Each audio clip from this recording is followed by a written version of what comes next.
Assalamualaikum warahmatullahi wabarakatuh. A'udzubillahi minasyaitonirrajim. Bismillahirrahmanirrahim.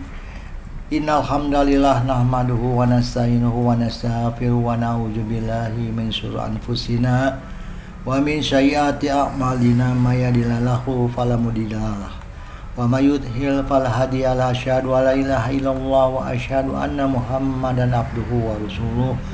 Allahumma sholli wa sallim wa barik ala sayyidina Muhammadin wa ala alihi wa sahbihi wa man tabi'ahum ila yaumidin. Rabbi shrahli sadri wa yassir amri wahlul 'uqdatam min lisani yafqahu qawli. Amma ba'd.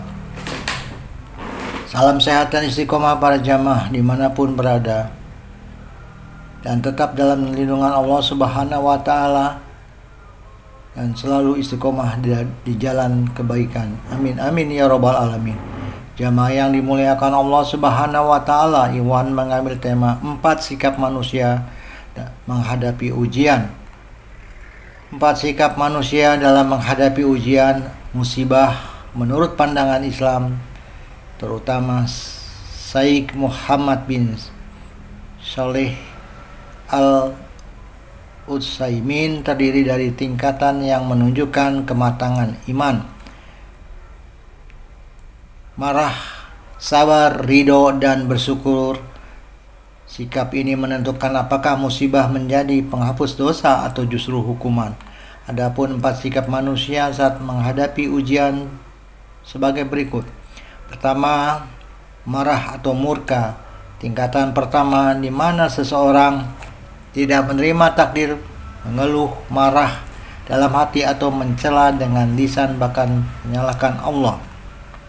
Kedua, sabar, menahan diri dari mengeluh, marah atau berontak meskipun hati terasa benci atau berat dengan musibah tersebut. Sabar adalah kewajiban. Ketiga, ridho. Tingkatan lebih tinggi di mana hati terasa lapang dan ikhlas menerima ujian, yakni bahwa takdir tersebut baik dan berasal dari Allah. Keempat, bersyukur. Tingkatan tertinggi yaitu tetap bersyukur atas ujian yang menimpa. Hal ini karena ia sadar musibah tersebut menjadi penggugur dosa, menambah pahala, dan bukan ujian agama yang lebih besar. Ujian diberikan untuk menguji keimanan, meningkatkan derajat, dan mendekatkan diri kepada Allah, baik berupa kesusahan maupun kenikmatan. Para ulama menyebutkan bahwa seseorang dalam menghadapi musibah ada 4 keadaan. Keadaan pertama adalah murka atau marah, yaitu seseorang menampakkan rasa marah baik pada lisan, hati, atau anggota badannya. Seseorang yang murka pada Allah dalam hatinya, yaitu dia merasa benci pada Allah dan dia merasa bahwa Allah telah menzoliminya dengan ditimpakan suatu musibah.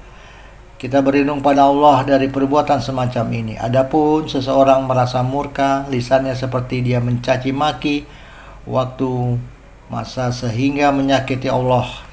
Dalam Sahih Muslim, Rasulullah SAW bersabda, Allah Azza wa Jalla berfirman, aku disakiti oleh anak Adam, dia mencela waktu padahal aku adalah pengatur waktu. Akulah yang membolak-balikan malam dan siang. Hadis riwayat Muslim.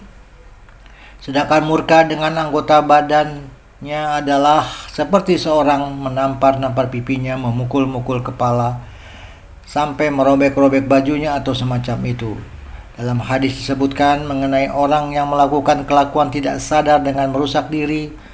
Rasulullah SAW bersabda, tidak termasuk golongan kami siapa saja yang menampar pipi, wajah, merobek saku, dan melakukan amalan jahiliyah. Hadis riwayat Bukhari dan Muslim. Perbuatan tersebut termasuk niyahah dan ancamannya berat. Niyahah termasuk larangan, bahkan dosa besar karena diancam dengan hukuman siksaan di akhirat kelak. Rasulullah SAW bersabda, 4 hal yang terdapat pada umat yang termasuk perbuatan jahiliyah yang susah untuk ditinggalkan. Pertama, membangga-banggakan kebesaran leluhur, kedua mencela keturunan, ketiga mengaitkan turunnya hujan kepada bintang tertentu, dan keempat meratapi mayit niyahah. Lalu beliau bersabda, orang yang melakukan niyahah bila mati sebelum ia bertobat, maka ia akan dibangkitkan pada hari kiamat dan ia dikenakan pakaian yang berlumuran dengan cairan tembaga serta mantel yang bercampur dengan penyakit gatal. Hadis riwayat Muslim. Keadaan kedua adalah sabar dengan menahan diri terhadap musibah yang dihadapi. Keadaan kedua ini adalah dia merasa benci dengan musibah dan tidak pula menyukai kejadian seperti itu terjadi, tetapi dia menahan diri dengan tidak menggerutu dengan lisannya yang bisa membuat Allah murka padanya. Dia juga tidak marah sehingga memukul-mukul anggota badannya. Dia juga tidak menggerutu dalam hatinya. Keadaan ketiga adalah ridho terhadap musibah, yaitu seorang merasa lapang hatinya dengan musibah yang menimpa. Dia betul-betul ridho dan seakan-akan dia tidak mendapatkan musibah. Hukum sabar adalah wajib dan ridho adalah mustahab, dianjurkan. Keadaan keempat adalah bersyukur kepada Allah atas musibah yang menimpa. Keadaan seperti inilah yang dicontohkan oleh Nabi SAW ketika melihat mendapatkan sesuatu yang dia sukai. Beliau SAW mengucapkan, Alhamdulillahilladzi binikmatihi tatimmus solihat. Segala puji hanya milik Allah yang dengan segala nikmatnya segala kebaikannya menjadi sempurna. Dan ketika beliau mendapatkan sesuatu yang tidak disukai, beliau SAW mengucapkan alhamdulillah ala kulli hal, segala puji hanya milik Allah atas setiap keadaan. Hadis riwayat Ibnu Majah. Keadaan terakhir inilah tingkatan tertinggi dalam menghadapi musibah, yaitu seseorang malah mensyukuri musibah yang menimpa dirinya. Keadaan seperti inilah yang didapati pada hamba Allah yang selalu bersyukur kepadanya. Dia melihat bahwa di balik musibah dunia yang menimpanya ada lagi musibah yang lebih besar, yaitu musibah agama. Dan ingatlah, musibah agama tentu saja lebih berat daripada musibah dunia, karena azab siksaan di dunia tentu saja masih lebih ringan dibandingkan siksaan di akhirat nanti. Karena musibah dapat menghapuskan dosa, maka orang semacam ini bersyukur kepada Allah karena dia telah mendapatkan tambahan kebaikan. Nabi SAW bersabda, tidaklah rasa capek, rasa sakit yang terus-menerus, kekhawatiran, rasa sedih, bahaya, kesusahan menimpa seseorang muslim sampai duri yang menusuknya, kecuali Allah akan menghapus dosa-dosanya dengan musibah tersebut. Hadis riwayat Bukhari. Ujian Allah kepada manusia adalah bentuk kasih sayang, perhatian, dan cara untuk menguji keimanan serta meningkatkan derajat hambanya. Ujian ini tidak terbatas pada kesusahan, tetapi juga berupa nikmat dan mencakup harta jiwa, ketakutan hingga lingkungan sosial. Manusia diuji untuk melihat kesabaran dan syukur. Adapun poin-poin penting untuk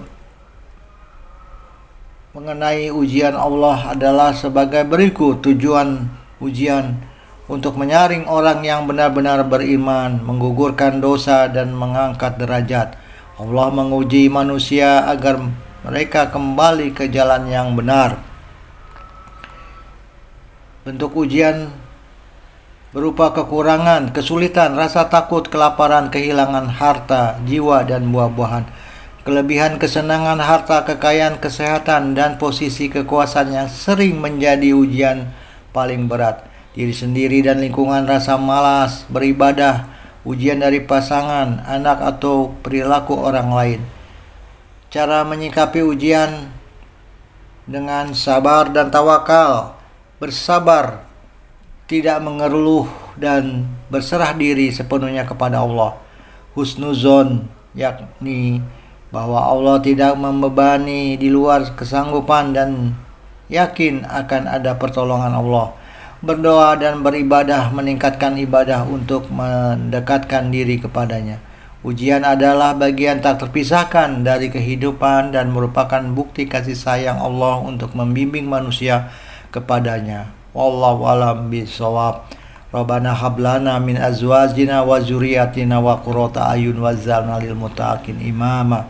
Rabbana anfusana wa illam taghfir lana wa tarhamna lanakunanna minal khasirin. Rabbana atina fid dunya hasanah wa fil akhirati hasanah wa qina azabannar.